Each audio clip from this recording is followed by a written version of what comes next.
Do you want a bearded dragon? Do you actually? Today, we're gonna find out.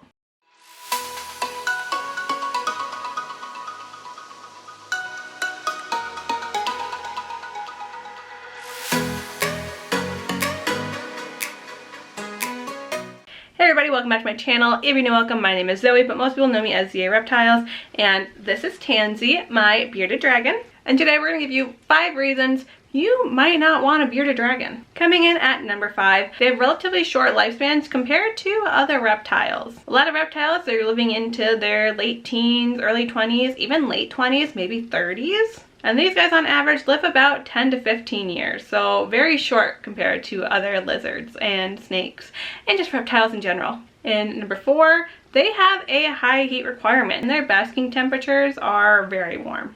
And by very warm, I mean over 100 degrees, like 110 degrees. So not only can it be tricky to reach those kind of temperatures for your reptiles, but also having a little box like that in your house that reaches that high of heat can definitely warm your house a little bit, especially if it's in like a bedroom. It can make your bedroom quite warm. In number 3, and this would be my number 1, they have stinky poops. Tansy by far is one of my stinkiest animals. I'm sorry if that offends you, but it's true. There's just something about poops that are made up of mostly vegetation. I will say, since I primarily feed her reptilinks these days, her poops are not as bad as they used to be. But something about a salad mixed with bugs, her poops were just rancid. In number 2, they do require a larger enclosure than most people believe. For the longest times, their requirements were a 40-gallon breeder. That is no longer the case. Why are you eating the air? The new minimum standard is 4x2x2, but even that's been changing. A lot of people now are going for 5-foot enclosures, maybe a 5x3 enclosure, maybe an even taller enclosure, a 5x3x3, providing them more space for climbing. What I like to say is it depends on the dragon. Tansy here is a very petite dragon. She's also partially blind, so her 4x2x2 works perfectly for her. If she were a bigger dragon or could really see well, something bigger would probably be great for her to give her room to climb around and everything. So again, I say it depends on your dragon, but bigger is always better. That's also another thing I say a lot. And in number 1, they have a very complex diet, which we touched on a little bit with their stinky poops. So everyone always says that bearded dragons are a great beginner pet, but then they start doing more research and realizing that they are quite a complex animal.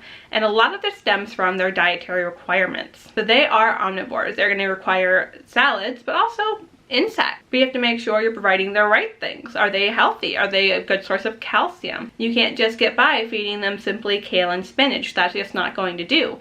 Or romaine lettuce or iceberg lettuce that has no nutritional value other than lots of water. Do you have a local grocery store where you can get things like collard greens, dandelion greens, turnip greens, mustard greens, all greens that are very good sources of calcium? Are you going to commit to keeping live insects in your house? Another great thing are reptilinks. They are very nutritionally beneficial, but that just goes back to the fact that they've got a pretty complex diet. There's a lot you can do with their diet, which makes them very fun, but also it can be very confusing and kind of costly. Instead of just buying bugs or just buying greens, you're having to buy it all. On top of their supplementation, don't forget your calcium powders and your multivitamins.